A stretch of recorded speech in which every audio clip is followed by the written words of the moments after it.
I wanted to just introduce the title, Building Knowledge, before I go on to the actual work itself. What I want to say is that I started my practice 25 years ago, and already at that stage, now, words like sustainability, etc., are really common and maybe even overused and maybe not even necessarily so sustainable, as they sound. Excuse me if somebody's offended, but when I graduated, these kind of the context was already there. The worry about depleting resources, etc. The knowledge about this big crisis that was ahead of us was there, and so without using those kinds of words, I was definitely not planning to graduate and build anything at all, without thinking about the general impact. Today, I could use much better words to explain it, but definitely it began in a very intuitive way, realizing that buildings have a big impact on the society, not only on the resources, but on people, etc.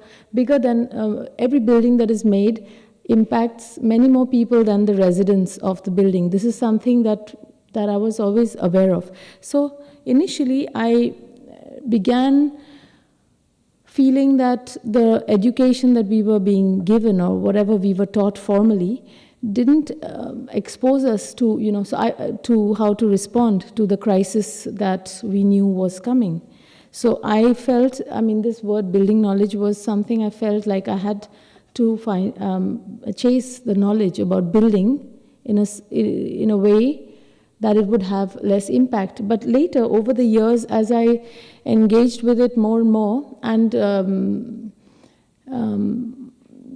started thinking very widely about it, very deeply about it, from planning issues to product design, going through all sorts of, working with all kinds of people and expanding my mind on this topic.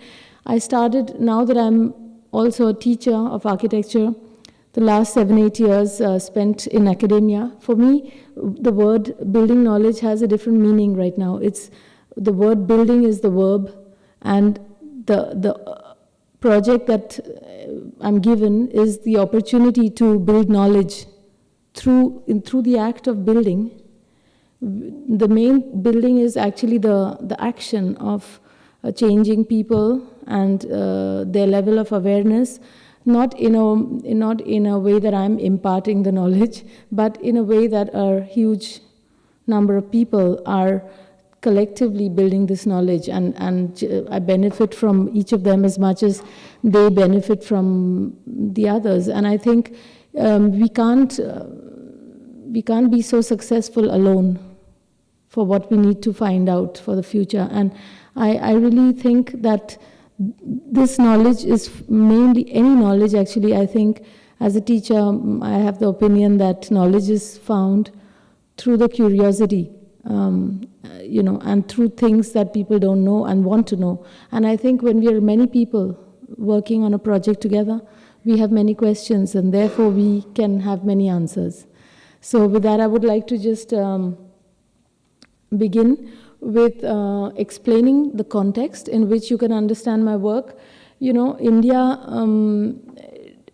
like many developing countries, but India particularly, is primarily a rural country. It still is primarily rural. And of course, it's irreversible urbanization taking place all over these developing countries, and everything is going to be eventually much more urban. The fact that this is happening at a very high speed is really part of my context and preoccupation about the way I build. I'm just going to summarize a couple of things in my context through which you'll be able to understand my response through architecture to even single houses, by noticing these kinds of phenomena that are taking place. The other thing is that, people, migrate to cities because of jobs, And we are 1/6 of the population of the world, and if we don't get our act together, everyone's going to suffer for it. And together with China, we are 1/3 of the population. So whatever we do is going to impact a lot of people. And on the other hand, we are all occupying only 2.4% of the land, which means that's the level of resources we have. So even if other people think that a particular kind of building is green or whatever, it is not green for us, because we have a smaller cake to share between people. And this is something for which, I mean, we will have to develop our own standards, and that's what I try to do. And I hope that if we manage to find ways to build that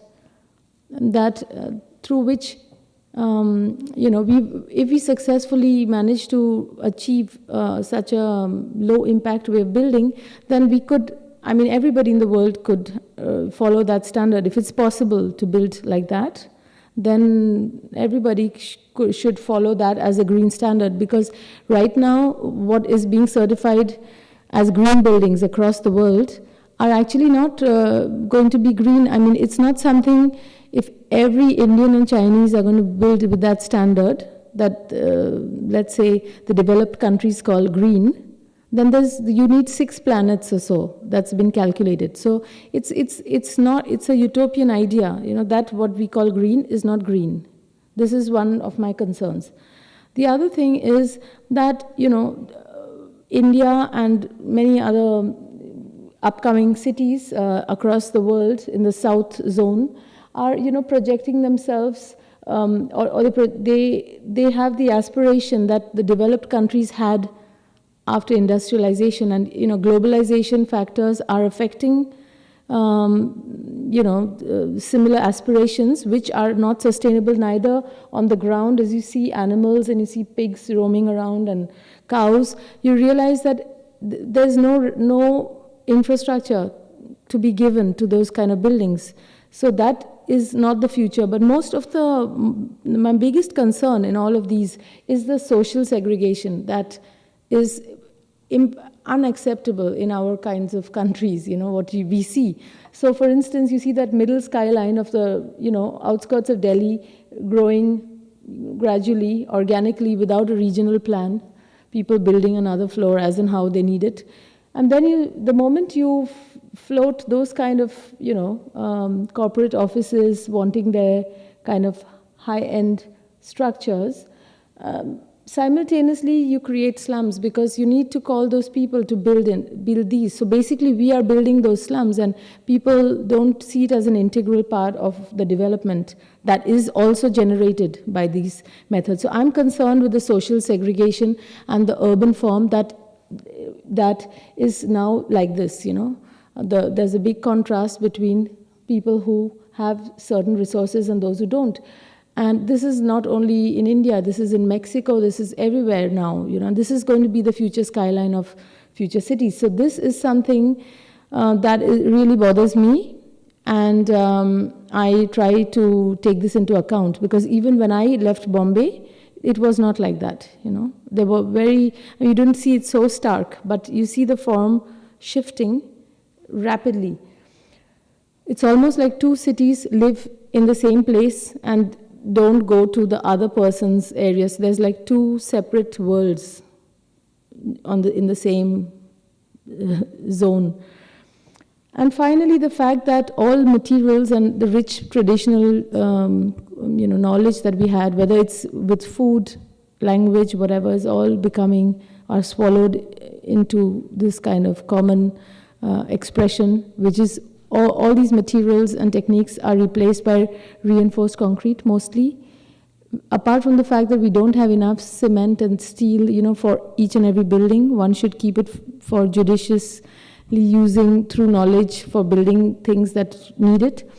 Everything, it's like throwing the baby with the bathwater. I mean, when one part of an ancient technology doesn't work, people just give up the entire thing.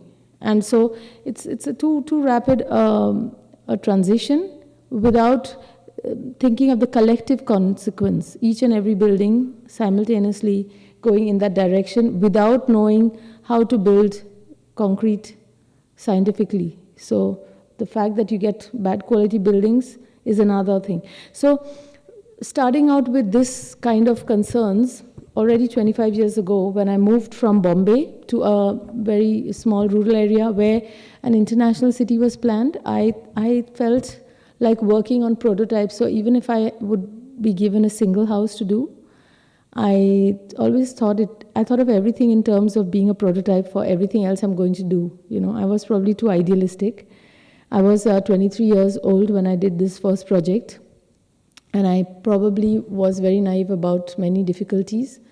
And I am grateful for that, because it helped me to experiment without fear about many things that I didn't know.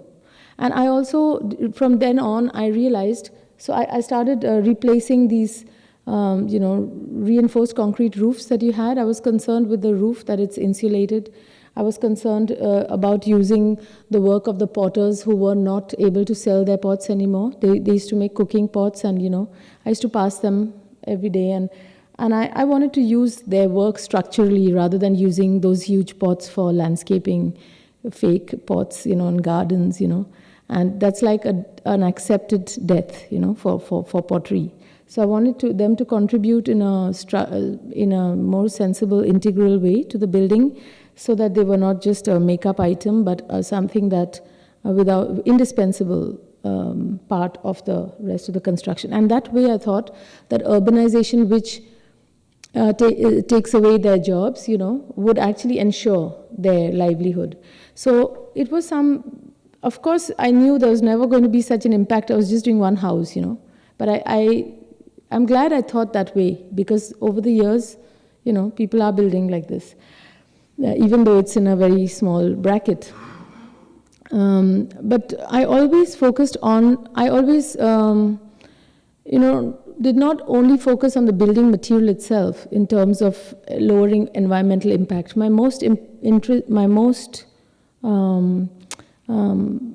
biggest hope was in using engineering, using geometry and engineering to use exactly what is required and not more. Not only using the right material, but using significantly less of it. And through that, I worked with a lot of materials and a lot of technologies, and I had another lecture series I'd created called Form Follows Technology, because I realized that technology is very important, because technology is the meeting point between between the material and the physical, the building physics part, and the people, because the same material, stone, it can be used as a high-tech thing or a low-tech thing. It could be very sophisticated, using machines, or using a lot of people's work. And that's why, for me, technology is not just high-tech, it's also low-tech. And in fact, over the years, I realized that the success of the building project is about how I can negotiate between how much high-tech and low-tech to go for a given project. So these are projects which require a lot of sophisticated knowledge for a few people, but a lot of others can contribute through their skills. So we manufactured all these kind of conical tiles. I mean, in this photograph, you see me 25 years ago, where when I look at these pictures, I actually realize, I've been reflecting now a little bit while teaching, what are actually the personal qualities you should have in order to be able to endure, the whole difficulties of the profession. And I think one good thing is that I never felt that you need to know something already if you're going to do it. I never felt that I would like to do this, but I don't know how to do it, and so I'm not going to do it now. Let me first learn about it, and then I'm going to do it later. This is something I realized was very, very important for me, and I tell my students that I felt the opposite. I felt that if I don't start doing it, I'll never learn about it, because I'll keep doing what I already know. And I felt that when I have to solve it, I'm going to find out how it's done. And I always knew that there are other people who can supplement what I don't know. And through that approach, like here, all I knew is like all I knew is I want to do something with these people, and I had these ideas, and I just started, solving step by step with people around me.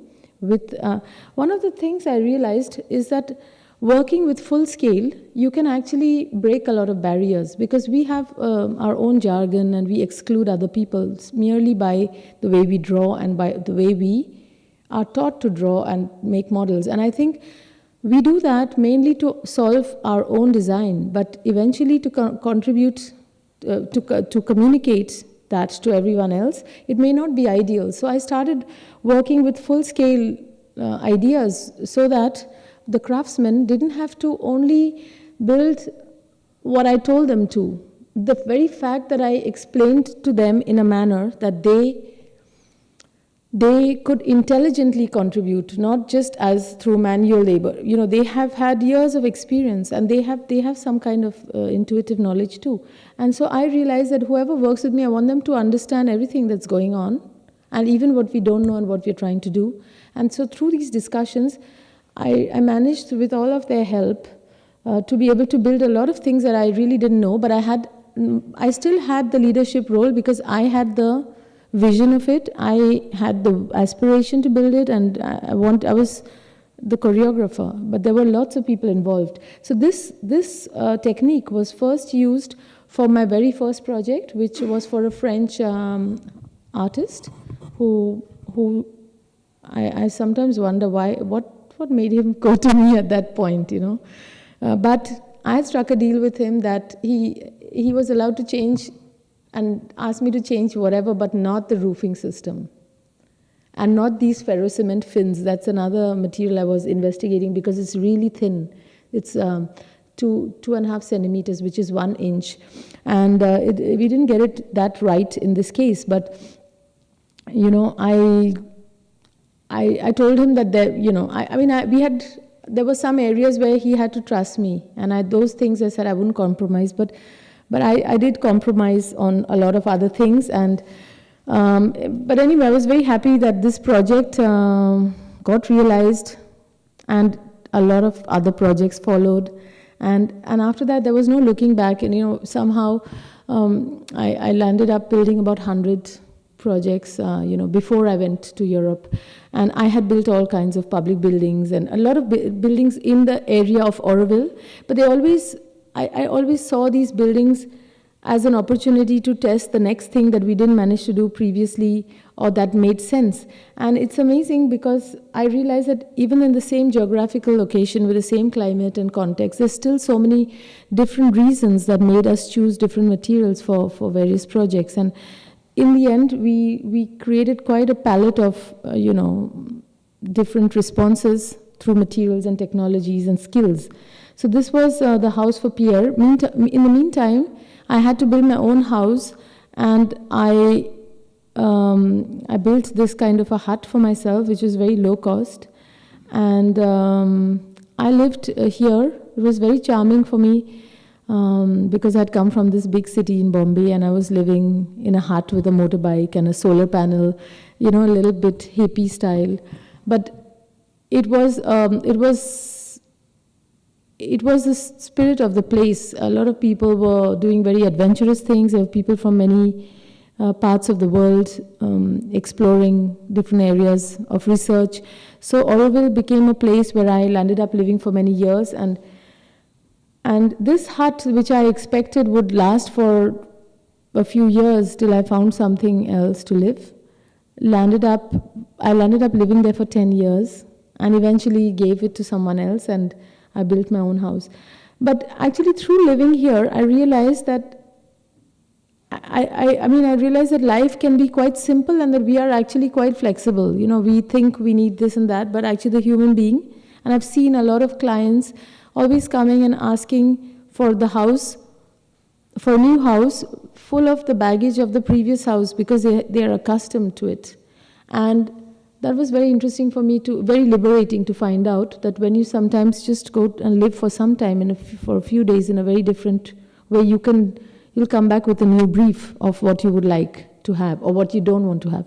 And I therefore managed, I always felt that lack of resources or even money was not a factor. I mean, I didn't feel that a big budget automatically ensures a good project. I felt that the constraint of a lot of my clients who didn't have access to a lot of money, I felt that also helped me to design.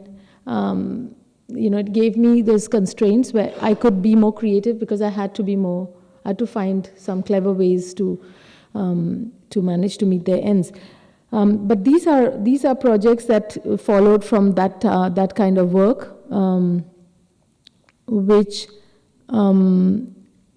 I must here mention was also influenced to some extent by Johnny Allen, who was an Australian architect, but he didn't really practice as an architect, but he developed a lot of interesting structures using round wood, and using very minimum through geometry, using very small spaces for thatch huts for people to just, build quickly and live. But at that time, many people who were getting sensitive about the environmental impact, they would come and say, especially for sensitive, ecotourism projects, etc., they would often approach us to build buildings which would leave no impact on the place. Much later, when I taught at the AA, I had the opportunity to revisit round wood structures because the Hook Park that they have acquired close to London has this kind of gate. Actually, Andy Goldsworthy has put up like a nest, whereas the forest has a very clear linear structure. So I began through my teaching actually to take students. I always felt that the full scale is a very good way to actually a good method of teaching, because all the subjects that they learn separately can all come together through full scale. And I sometimes wonder if it would be not enough to only teach in full scale and to only come to those problems when the students need to know, solve the engineering of that situation, then teach it to them. I sometimes wonder, because people graduate with all kinds of subjects, but they don't often put all of that together. And I think this synthesis is probably the most important thing for an architect, to bring together all these different subjects. And so I give a lot of value to thinking with the hands. I often ask my students through their course, I ask them to do some problem where they directly work with models. Here, for instance, the students of the AA had gone to India, and they had to build in 10 days, they had to design and build a environmental watchtower in the botanical garden. And so they have a real problem. I gave them models, pieces of 1 to 50 scale of all the materials that we have actually bought, with which they have to construct. So it's like a box, like a Lego thing, and they have to create it. And then we have a competition. We choose the winning entry, and we all build it. And in the jury, we have people who are going to actually build, some constructors as well, and residents and all kinds of people, not only architects, because I think they need to hear from various people. So this is what they built. And these kind of projects have value because, from the environmental point of view, if you use round wood, then you can harvest the tree in 3 years, whereas if you needed the same amount of timber in a rectangular section, you'd be cutting such a big tree, which is 25 years old, in order to cut that middle part out and waste all the edges. So actually, Fry Auto and Bureau Happold had done some buildings for this reason, out of this concern, in Hook Park, and that's why I wanted them to have a first-hand idea about these forest thinnings, and then go back and take a look at those buildings so that they can demystify the work of others instead of putting it on a pedestal through experiential learning. So after the success of that kind of projects, I always involve students in full scale, because I want them to face these 4 realities, real people, real place, real scale. What is the other one? 4 things. So place, people, material, that's the thing, real material. So they have to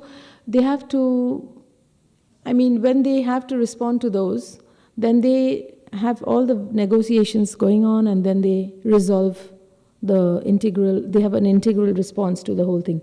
Anyway, so these are talking about negotiation between high tech and low tech. In this case, you see the thatch is supported on thin wire, because it makes sense to use a little less material, less wood, and have a cleaner surface. So these are the kind of things very subtle things that I keep thinking about, and the decisions I make for how to build a particular building. And in some of these buildings, you'll find these kind of colored oxides. We've tried to revive things we knew from stucco and other kind of ways of finishing buildings without using industrial tiles. And in many cases, I have taken the pigments from the earth around me to be able to,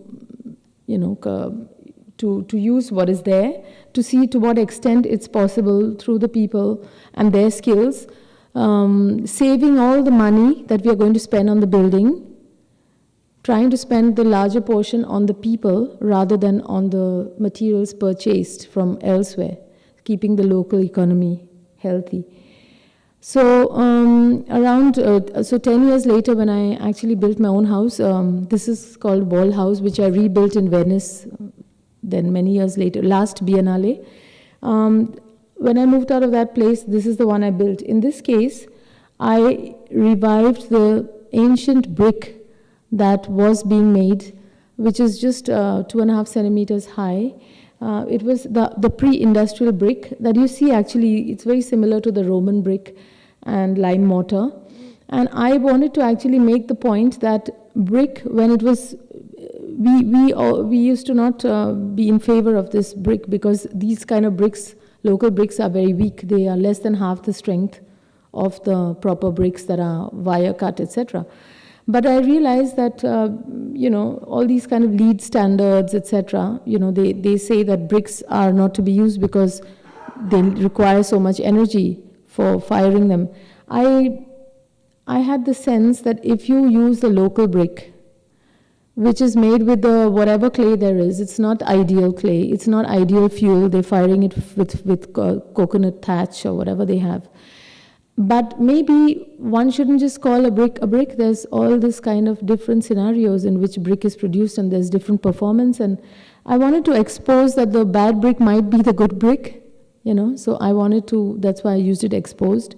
And with that, I built this house where, again, there's a lot of high-tech elements when they make more sense.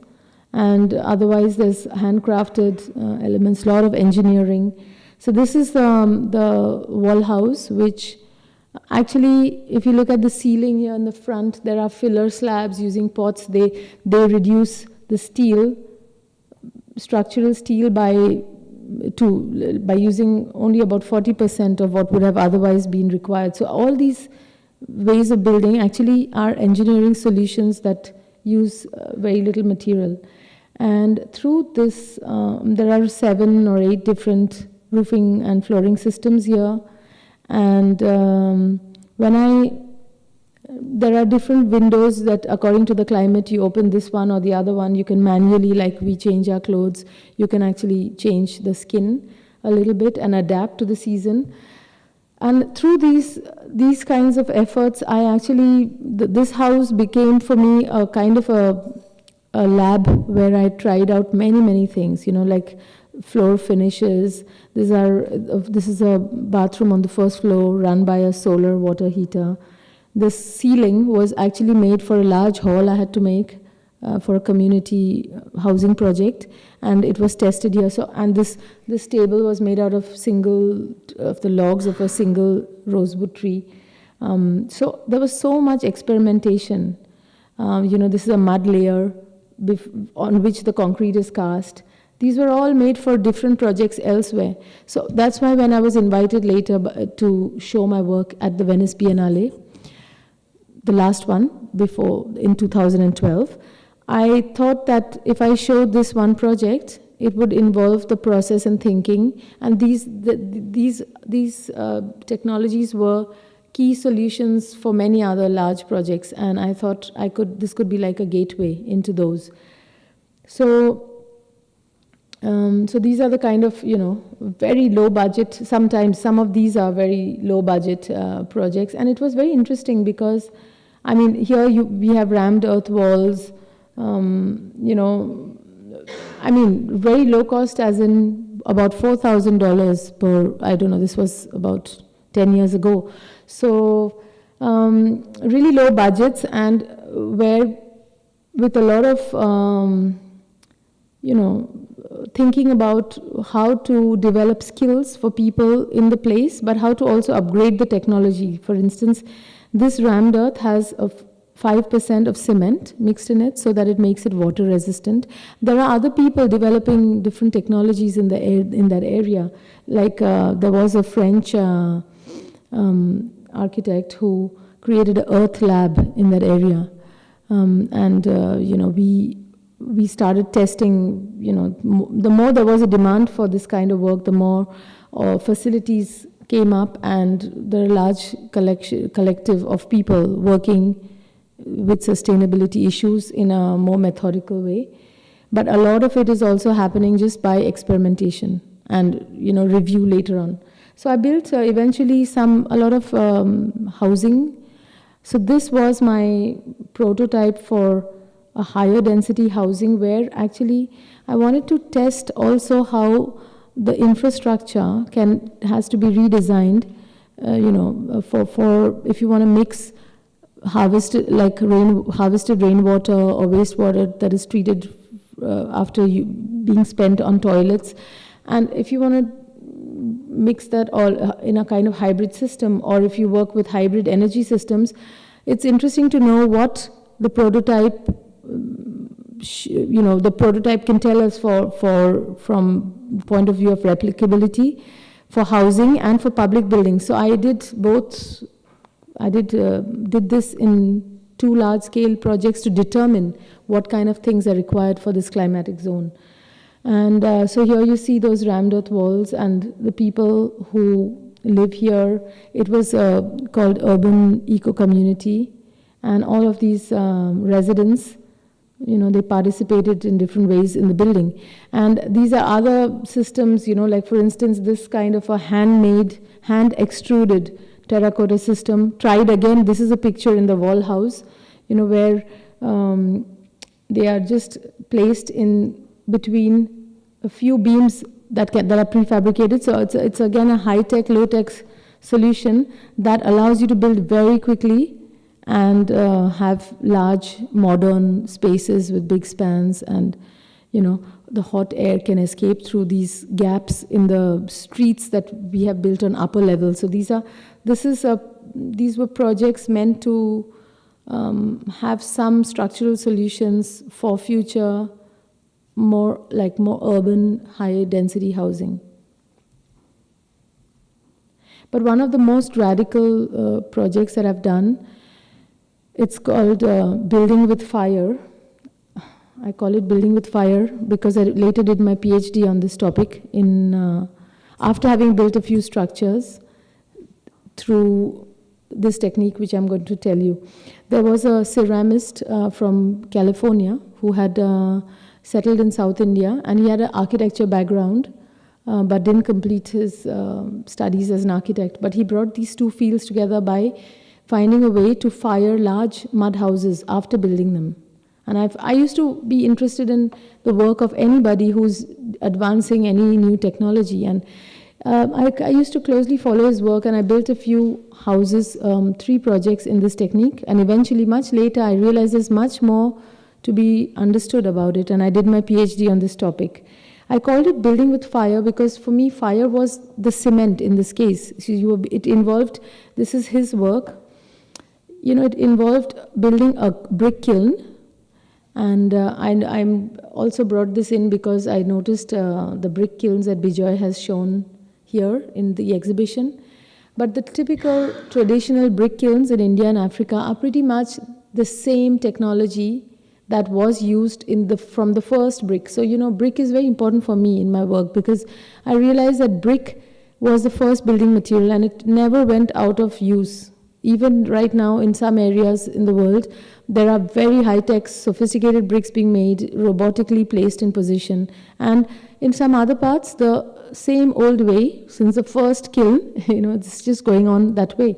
But in a typical brick kiln, no matter what kind of kiln, 40% of the heat that you generate, you have to heat it up to 980 degrees Celsius or nearabouts, and 40% of that heat is absorbed by the kiln wall itself. So Ray Meeker felt that if he could tap that heat, he could build, if the kiln could be the house, if he could stuff the products inside it, fire the whole thing, take out the products, sell it, or finish the house with it, then the brick, a mud house, would be fired theoretically without fuel, without any other fuel, because you're taking advantage of the fuel that would have otherwise been wasted, the heat that would have otherwise been wasted. So it was a very interesting idea. For me, what was interesting is that the house is the producer of products and not the consumer. This is very interesting. By taking the bricks, taking the fire to the building site, instead of taking the products to the kiln, it changes everything for the people around. You don't have trucks coming in, you don't need to bring cement. It's the small difference, it's a huge difference in the impact. And fire as a cement is very interesting because it's not a material, it's in every household. Fire is not, it doesn't involve, the fuel is what has to be brought. But so here you see the kind of things that were built inside, from toilet pans, wash basins, bricks, tiles, drainage pipes, water spouts. Ceramic is everywhere in building. And I found it interesting that he spent about 20 years solving this technology, that it could be done. It sounds much simpler than it is. It's still in its infancy, I would say. And I want to show it because it would not be complete otherwise, my adventure with buildings and the risks that are taken. And seemingly simple ideas are actually very complicated, but they are worth doing. So in this, here again you see students of different places. We were building an orphanage, homes for homeless people in Pondicherry, and we collected, we used a lot of urban waste, such as bicycle wheels, for making those windows and for later using them as grills. But this involves building a mud house. You see air gaps for the combustion, for the air to come in. By the time we did this structure, Ray had already found a way to, instead of using wood and stacking products and allowing air movement inside the kiln, he found a way to use coal dust from the factories by just sweeping it and mixing about 5% of it into the brick. So the brick burnt by its own fuel, so we could just compact the bricks. In the bottom layer, we had to leave gaps for air to enter, and otherwise the bricks were fully compacted. Typically, such a structure cooks for 3 or 4 days. It's a really poetic thing, watching the earth come together with the water and fire and all those elements influencing each other. The brick, when it's a mud structure, it has a certain performance. And later, the performance completely changes when it's made into ceramic because it can't melt away. The water cannot affect it anymore when it's burnt. But in the in-between stage is where the structure has to stand, because when, like putting a cake in the oven, it's very runny in that stage, so everything has to, so it's a very complex thing, but it's really exciting and fun, and in the end you see, you get those well-cooked products. And in this case, I had done the toilets, I had used other vitrified products like bottles and chai glasses. I just use materials from anywhere. I'm not just from the catalog, because often they are a lot cheaper, and it's surprisingly a lot cheaper than if you would buy a glass block. This kind of a chai glass, if you take it from a domestic market. So we completed that project with these kinds of materials because, we had really no budget to do this. So a lot of the projects are very social in nature, and they involve, this kind of, crafting handcrafting by various people. You don't know what material you're going to find when you land up there, and you try to integrate whatever makes sense. So so to represent all these various methods of experimenting with material, but also skills, and responding to modern day needs. When I was invited to Venice, I couldn't help recalling my first experiments with brick, because I had detected the old Achikal bricks, as they are called, in Tamil Nadu. It's just like this, under the peeling plaster of old buildings in Venice, and I couldn't help seeing the similarity. The theme of the exhibition that David Chipperfield had for that year was common ground, and I felt that there was a direct common ground. I wanted to have a very direct common ground approach, as well as a larger way to deal with the response to that theme. But here you see the various bricks over the years and the way they are made, recorded in the various layers of history, and the fact that the space that I was given, which is a heritage building, the Cordelier, it had you could only see this brick, you could see how it was made only because it was a building in ruin. But in the ceiling you had terracotta using a lot of wood, and I thought if I would build the building, the wall house here, then you would contrast the terracotta with so much support with the terracotta without the support. But you see that arch there, it happened to have the same height and even the same shape. It's a lot of serendipitous things that made me, think of the wall house to be brought here in full scale.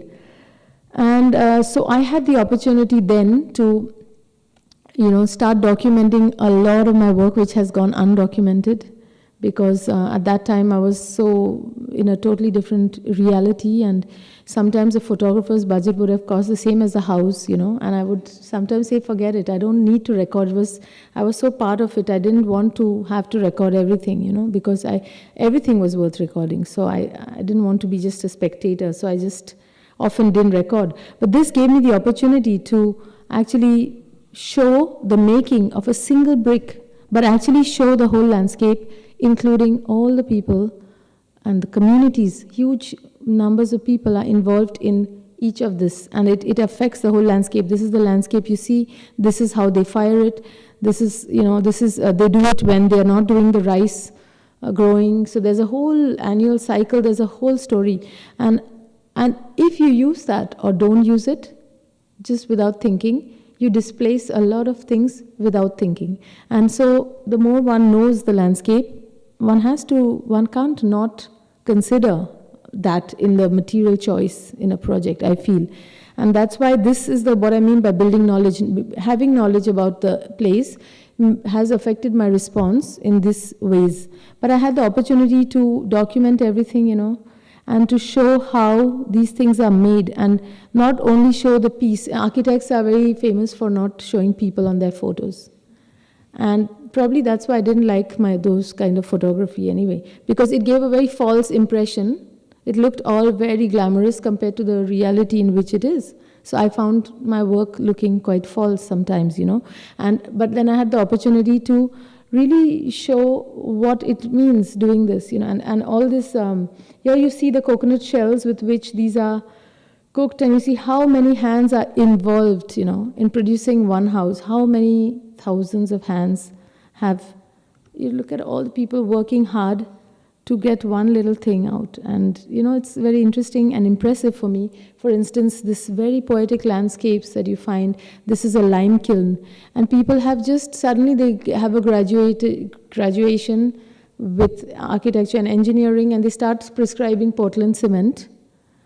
And overnight, you may displace a whole community who, at least for the next 2 generations, they need to have an alternative to survive. They do just this, and so if they don't have, this to do, it's a bit too sudden. So these are the things that I did the project for, to revisit, document, and to have the same people rebuilding the same house in Venice. Crazy project. I'm surprised that it even happened. They didn't even have passports. Those kind of people had not even gone to our other Indian cities. So this material was being carried for testing. I used to live in Australia at that time. So it was all tested there because they all didn't believe, they have their own standards. So I wanted to establish that in common ground, the same gravity acts on all these countries, but the engineers in Australia and Italy and in India have some other idea about things. I mean, they have different safety factors, they have all kinds of different calculations, but it's the same planet, the same gravity force, and it's very interesting for me to confront that, to see whether or not there is a common ground, and nevertheless, we produced this project through a team of people from all these places, mostly students, again working with the hands. The foundation was the most challenging because it was a heritage structure and no place for a foundation.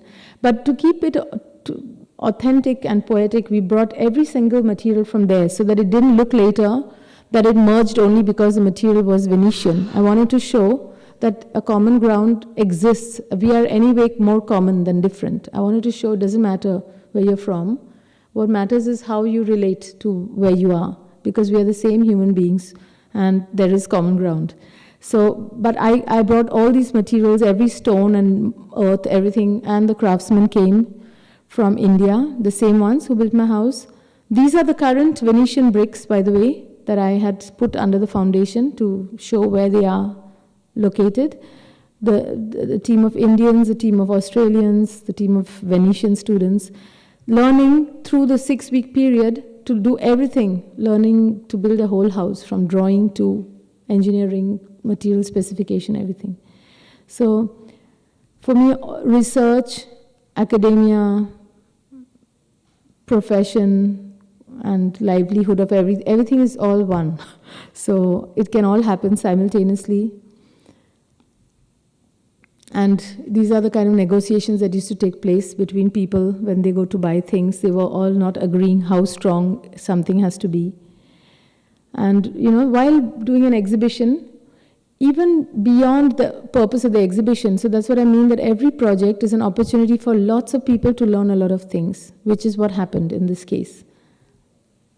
The engineer here, he was mostly interested to learn about how these volts were made. Some of the things were also new, like things I didn't manage to do then. Like I wanted to do a recycled wine bottle volt with the same idea.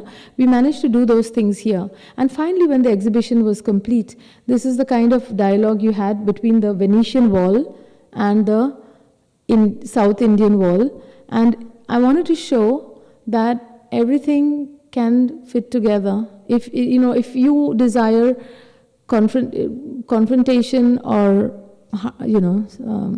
if you want to create a conversation, that is up to the architect and to the people who build. And it's not as if the geography makes people alienated. And that's how I wanted to ultimately show common ground. You can see if you look up, you see that terrace, you see that terracotta there, and then you see that, and then you see the glass, the floor. I brought the table as the only piece we carried to just create really the dining table. The heart of the house was the piece we brought there. And I thought that the architecture in ruin, which we had in the context there, was merging with a building architecture under construction, which also reveals how the building is made without using any posters, without any other method of communication. Architecture is the medium of communication for us architects. So that was the thing. I did the whole garden. I'm going to just show you here one project because I spoke so much about affordability and low cost. This is a project about the stone grinders, the people who work in this village in Tamil Nadu, with whom I actually did this project, where the stone was crafted to make these undulating shelves. It was a project that was a luxury kind of showroom for handmade products. So, and I'm just going to show you 2 or 3 more quick ones. Do we have the time? So I'm not explaining, but I'll just give you a quick glimpse. This was called the Library of Lost Books that I just recently completed in Barcelona. And here we were using waste books. It's sad to call it waste, but this is the reality. people are having to burn books and pulp books, etc.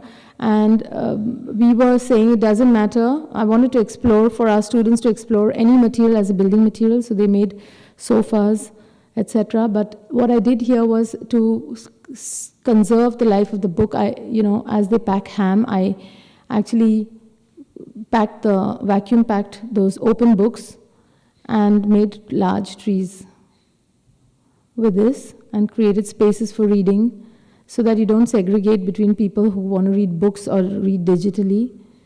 Important is they read.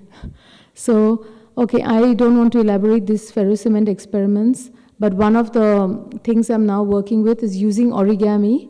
Again, the structural principle of folding that strengthens paper, using it to create formwork for being able to cast very lightweight ferrocement. You can carry the form that way, open it up, and with very little steel to build a shelter. This is my current research.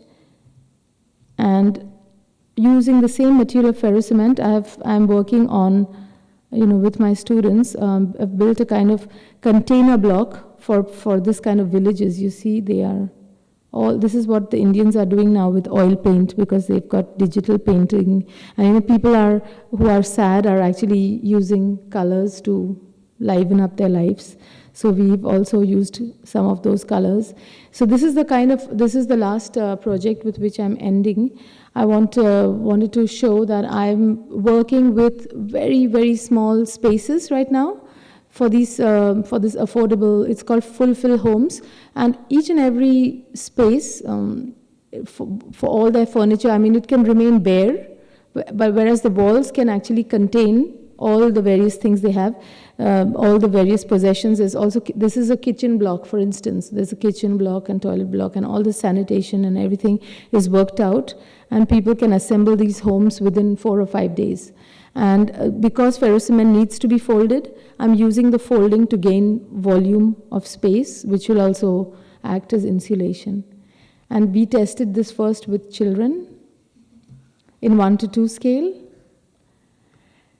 And this is, in fact, sorry, I didn't know there was this one project, but I'll end with this slide. This is made out of containers. This is called a fluid wall. We just did it in Mexico. I'm here exploring filling the milk cartons again with water. So we're building with water in this case, and building backdrops. But basically, I want to use it for a structure because they are designed for holding liquid, and liquid can stabilize this again. And we are trying to use it for low-cost construction. Sorry if it has overshot the time. But there's a lot of, for me, it's important to talk about the ugliness as well, not just the beauty, because we are generating more ugliness in our times than beauty, and I think we should aim to transform it through every project. Thank you.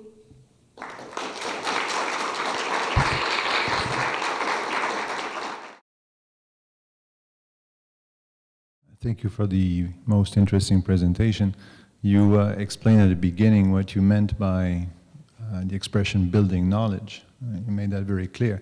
It was interesting to hear your view about how the knowledge that you build collectively with the people that are directly involved, what is your view on making sure that some of that will be retained locally by the people who will survive the experiment? So people who will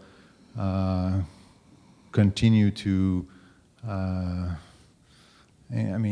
people who will be there after you've completed the work, and how this knowledge is can grow and be spread out to other communities who did not have the chance of participating in such project. I know that you in academia you share knowledge, that's your profession, but what about the local population who would benefit from improvements in low technology, or the optimal mix of low tech and high tech in their...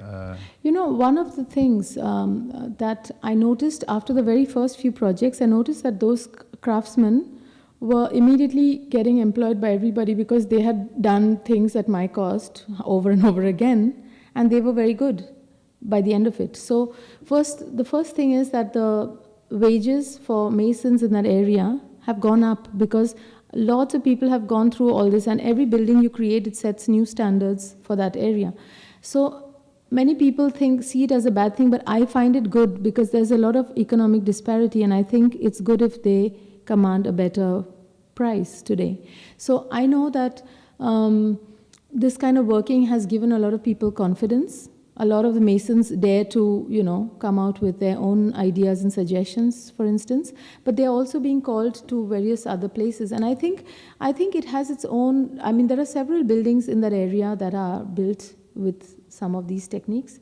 And I think, because I see it as a collective, I don't really see myself. There are also other practitioners, who are doing their bit. And I think that the fact that even students are learning these things, on the other hand, and learning to learn from those people too, and not only from the university courses, and realizing that education is not restricted to the educational buildings, it's for life. And I think more than expecting a particular technology to go on, I think I'm interested in learning how to learn. So people who work in a certain style, if they continue, once you have this experience, you'll always have that relationship to other people and so on. And I think that is probably the more valuable thing, because rather than the thing that you've invented, because that's something which may not be suitable to the next one. Whereas process. If you are alive, then I think the process you'll is invent. More important. Yeah, process is very important. So I think that there is a contribution. But I just prefer to, I use this term because I think it's maybe not such a glamorous thing, but this is the reality. These are things that have affected the way I built. Like the first building I did was this very black and white kind of thing. That was my more pure kind of coming out of school. And over the years, all this, every resistance and obstacle and, even the fungus that grows on these white, was surrender one by one, many poetic aspects. But I found also poetry in these realities. And I think even chasing this knowledge alone is quite, so I see other things in those images than I used to earlier. So I don't mind if they are not very architecture magazine-like looking pictures. Thank you.